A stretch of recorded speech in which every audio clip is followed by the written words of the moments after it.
He's good. But just stay away from him in the early part of the game today, and if we need him late, we'll use him. Tomorrow's, we play tomorrow, and so he should be back tomorrow. But nothing wrong with him. He actually did a good job yesterday. That was pretty cool for him to be involved, and we're very pleased where he's at right now.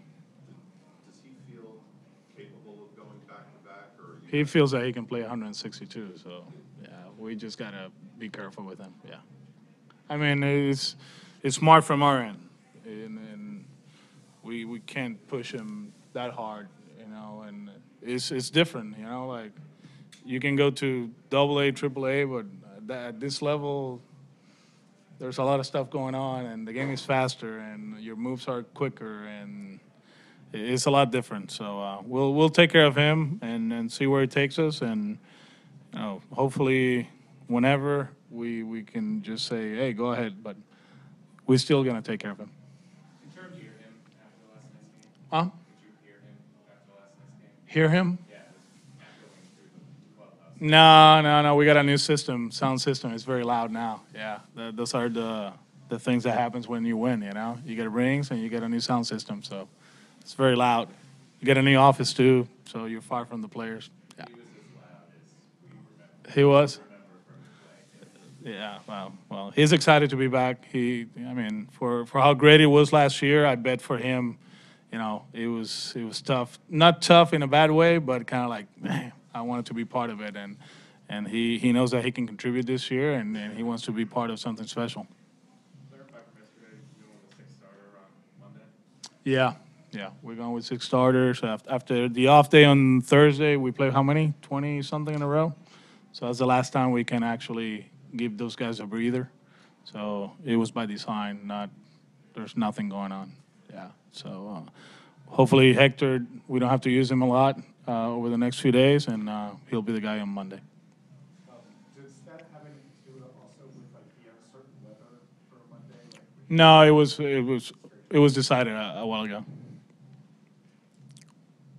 At the risk of stating the obvious, how much better do you need the starters to be? We kind of overlooked Nathan last night because of the comeback, but it was another struggle from a starting pitcher. Yeah, they know it. I think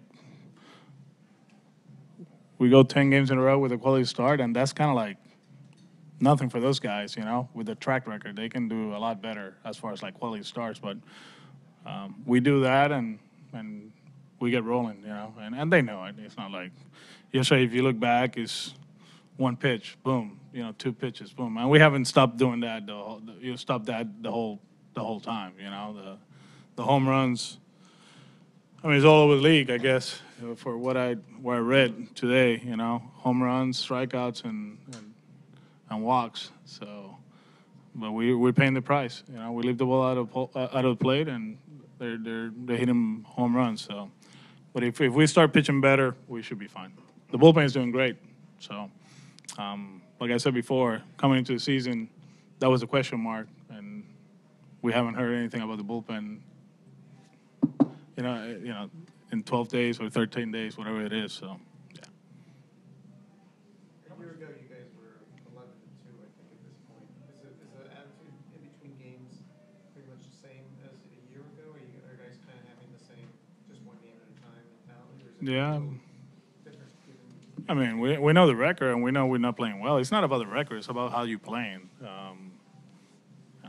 If we start comparing from last year and this and that, well, offensively we're a lot better than last year. At this point, we just haven't pitched, and we haven't played defense as consistent, and that's about it. But if I don't have the numbers, I'm not getting into it. But if you look at the offense, it's a lot better than last year. So last year it was 1-0, 2-1, 3-2, down 5 in the 8th against Tampa, and we scored 6. So we haven't pitched. That's the bottom line.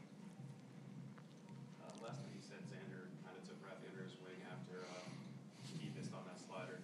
Is that something you've seen more of since he signed that contract and trying to be a leader? No, before I saw it last year. Yeah, the contract doesn't have to do anything with that. He obviously he knows he's going to be here for a while, but he's been doing that with Rafi since probably in 17 too. But I saw it last year firsthand. He's the only one that can relate with Rafi. You know, to come here when you're 19 and trying to win a World Series. You know, he's the only one in that clubhouse that can relate to that, and he's been great for him. How much have you, there are a lot of people who've taken an interest in Rafi at the clubhouse, though, right? Like, how much do you appreciate the role that Mitch has taken? Yeah, that's a great relationship. You know, I mean, I don't know if they understand each other language-wise, but baseball-wise they do, which is great.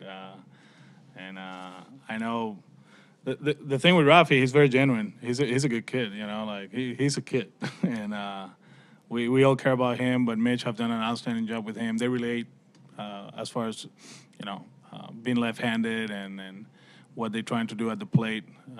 They talk about game planning and all that. Also, Mitch as a corner infielder, your pre-pitch and stuff like that is kind of similar, to a third baseman. Obviously, they have to finish the play. You just have to catch the ball at first. But he's been great for him, and I know Rafi appreciates that. Timetable on hold yet? No. What have you thought of the job Marcus has done? I mean, yesterday we tried to stay away from some guys that we we had to, and he's thrown the ball well. He threw the ball well in spring training. It just, like he said the other day, it's a numbers game sometimes, and he stayed ready, and he did a great job in Arizona, giving us the 2 innings yesterday. Bases loaded, the strikeout he got with the bases loaded using the slider, something he stayed away from it last year. And he gave us a chance. He gave us a chance to win the game.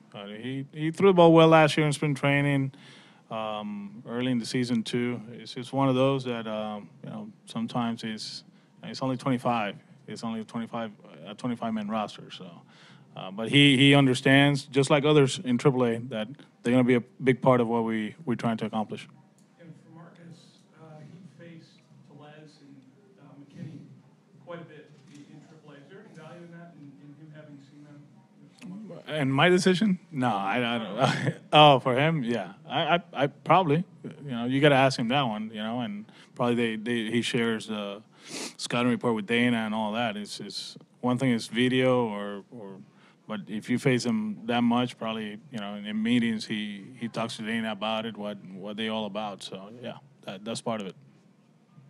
And another year ago question, with Devers. Oh, are we supposed to turn the page, or what is that? I mean, everybody's pushing to turn the page, and we used to keep talking about it. It's very confusing. Yeah. Huh? Hey.